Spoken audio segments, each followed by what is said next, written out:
Hello, my name is Rick Eymer. I'm the sports editor at the Palo Alto Weekly, and this is my associate sports editor, Glenn Reeves.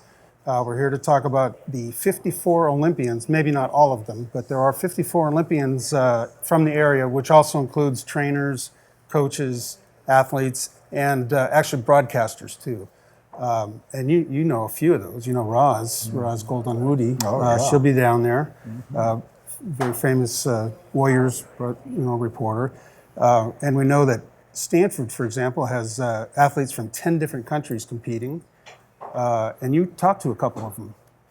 Yeah, well, it's interesting because, of course, Stanford's known for that, for not being just a university that draws locally, but nationally. And, of course, as pointing out here, internationally. I did a couple of interviews recently with Justine Fedronik, former half miler at Stanford, who is competing in the Olympics for France, and with Sheb Nem Kimiatioglu, who is competing in women's basketball for Turkey. Yeah, that reminds me, Shebnem, when you talked to her, she was, when she left, that was right after the attack there, and I know she mentioned something, and Justine also mentioned something about France, two countries that came under attack, I know, and they both mentioned something about that. Well, it's kind of unavoidable, unless you're going to be just totally one-dimensional and talk just about athletics, to not talk about things going on in the world that are affecting the countries that those athletes are representing, and namely the terrorist attacks that have taken place in both Turkey and France. So Sheb was about to fly into Istanbul Ataturk Airport, where a terrorist attack had taken place just a week or two prior to that. But the strange thing is, after I talked to her about that, just the next week after she had already arrived in Turkey and was training with the Turkish team, there's a coup in the country. The military tries to take over Turkey. So it's an ongoing saga of world events. Right, and then Justine mentioned the fact, the attack in Nice, that perhaps it's a unifying thing. Yeah, well, that's what she said, was that when I brought up the terrorist attack in Nice on Bastille Day, that she was saying that it's made us a tighter-knit team, and that makes us want to fight harder for our country. Yeah, that's great. And as we said, there were numerous athletes from different countries. There's a golfer from Switzerland that's going to Stanford, a men's gymnastics from the Czech Republic, a swimmer from Israel, a couple of people, a fencer, and a swimmer from Hong Kong. I'm trying to remember them all. And of course, we talked about Justine and Sebnem. And if I think about them as we go along. But it's kind of amazing, and really kind of telling in terms of the characteristics of Stanford and the kind of students they attract and their scope, international scope. Right. The Paralympian I spoke with, Raquel Barreau, mentioned, she's surrounded by the best and the brightest every day she's at Stanford, which really helps her. And when she goes on to, some of the Paralympic events she goes to, she's recognized as a Stanford swimmer, not just a Paralympian, which I think that's tremendous. And then, of course, swimming and anything to do with the water happens to be just Stanford's specialty. We have actually only 4 Stanford on the women's water polo team, 1 Menlo Park resident, K.K. Clark, who you also talked to. Yeah, K.K. Clark. She grew up in Menlo Park. Her cousins with the Dorse sisters, who also were aquatic standouts from Menlo Park, went on to Pac-12 Division I schools, as did K.K. Clark. She was a standout at Sacred Heart Prep. She was her senior year at Sacred Heart Prep was Sacred Heart Prep's first CCS girls water polo championship team. And at this current time, now they've won 9 in a row. That was the beginning of a 9-year streak of CCS championships that K.K. Clark played in. She went on and played at UCLA and was very, very happy to be named to the U.S. Olympic team. And of course, Palo Alto High School is represented by Lily Zhang, the table tennis star. And this is her second trip to the Olympics, so she'll be a veteran, I guess. Table tennis is, of course, one of the big sports around here because of Lily Zhang. She's the top-rated American going into the Olympics, a sport that the United States has never medaled in. And I know she's taken it upon herself to try to remedy that. You know, and you know a little bit about it, having the training center close by. U.S. Table Tennis Training Center in Milpitas, center of the table tennis universe. Yes. Yeah, and Lily has talked about, she's a Palo Alto grad, and she's talked about the fact that this is kind of a mecca now for table tennis. People are drawn toward it. And I know she was part of a fundraising event up in San Francisco that was just a crazy, wild thing. Yeah, so, you know, you never know. And she's over at Cal, and who knows what she can do over there. And also a woman who is a sailor that went to Stanford also went to Castellea. So Castellea is also represented in the Olympics. And then the men's water polo team, there's 4 men's water polo teams from Stanford, including perhaps, you know, Tony Acevedo. I know most people have heard of him. Probably the greatest American water polo player ever. That's someone, you know, we ran the Olympic section this week. His story didn't quite make it, but it will go in next week for Doesn't sure. he have some connection with Brazil? Oh, that's correct. Yeah, he was born there. Yeah. He was only born in Rio, and he and his father is an Olympic coach. Played for Brazil, and Richard now coaches the China women's water polo team. Oh, really? Yeah. So there's all kinds of things. Yeah. Yeah. Well, that's interesting. Yeah. Yeah. Tony Acevedo, he's really, it's coming full circle for him. Yeah. So yeah, that's very interesting. Yeah. You know, with you know, talking about local, you know, kids who grew up here, went to local high schools. So Sheb, who really was an outstanding player at Pinewood, right when Pinewood was really getting its girls basketball program going under Doc Shepler. Well, when I did the story here on her a couple of weeks ago, Doc saw it, he shared it on Facebook, and somebody made a comment, yeah, because you ran the photo of Sheb shooting, and Doc made the or another reader made the comment, "Oh, that looks like you're coaching, Doc," something to that effect. And he said, "Well, the funny thing is, when I saw that picture, I was shocked at how far she was up high and to the right with her release, but she still has that beautiful rhythm," which I thought was very interesting, nuanced view of a person who plays basketball and a shooter. Sure, and Doc is always the coach. Yeah, well, that's what she said in the article, was that you know, there's nobody better at teaching basketball, especially teaching shooting. Yeah, that's true. His teams have been remarkable. That's right, I'd forgotten about Pinewood. I'm glad you mentioned that. You don't want to forget about them.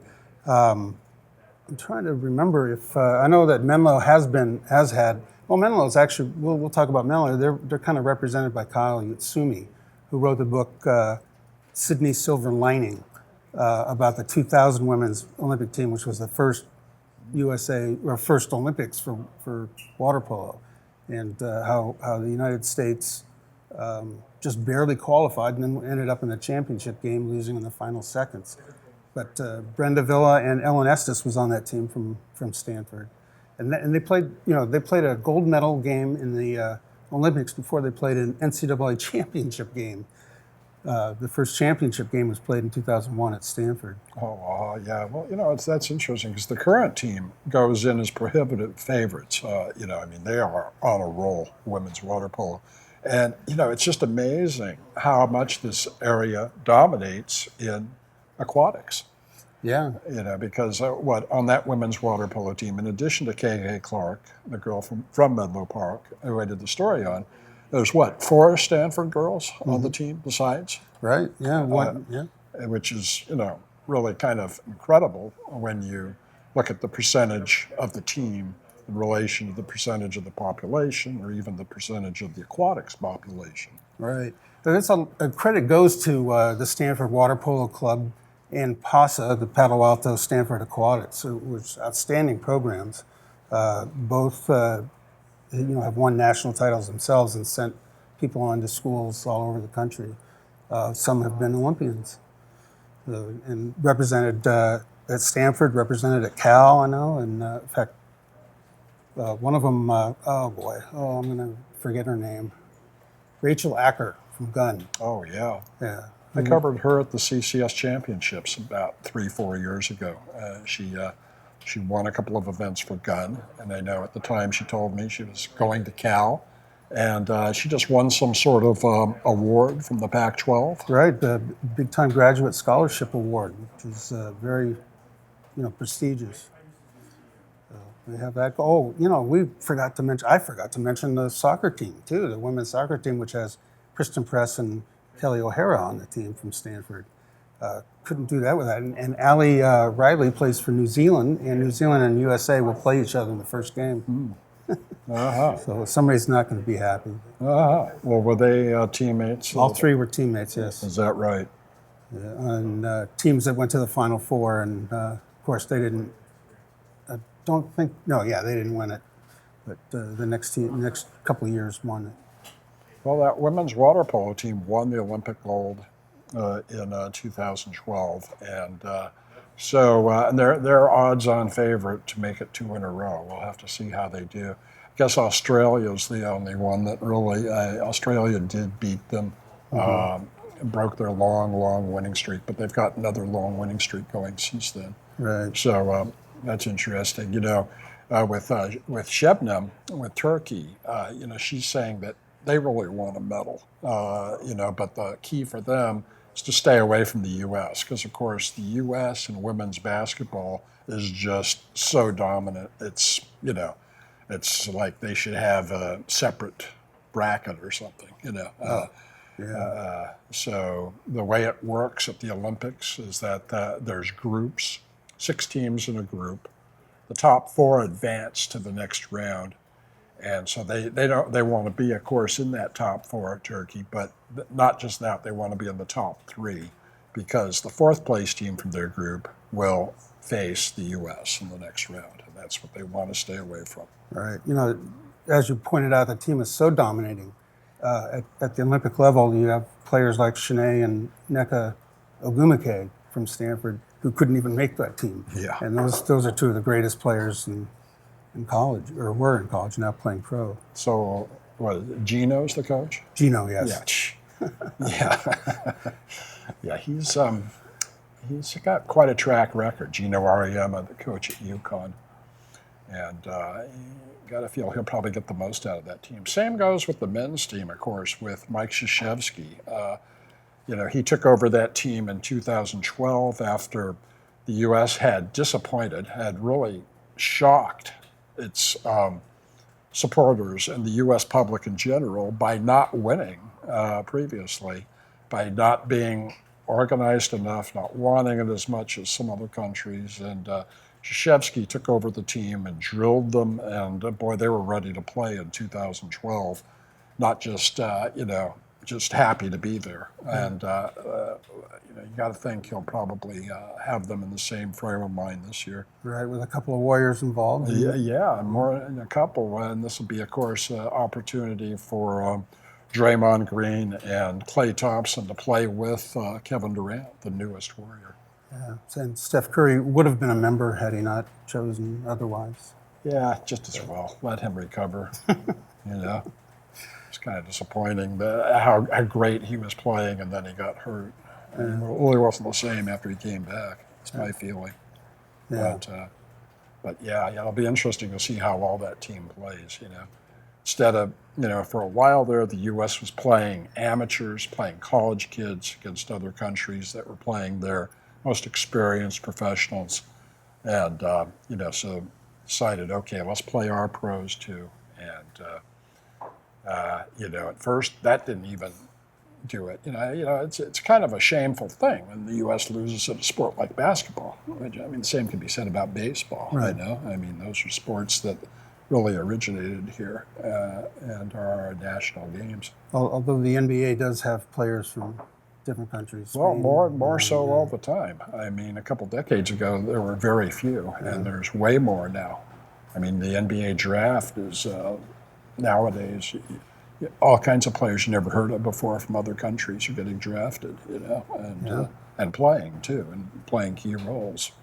Yeah, absolutely. And in sports like water polo, Americans have to go and track and field too, have to go overseas in order to compete. Yeah, that's interesting. Is that there's the lack of support for those sports at the professional level here in this country.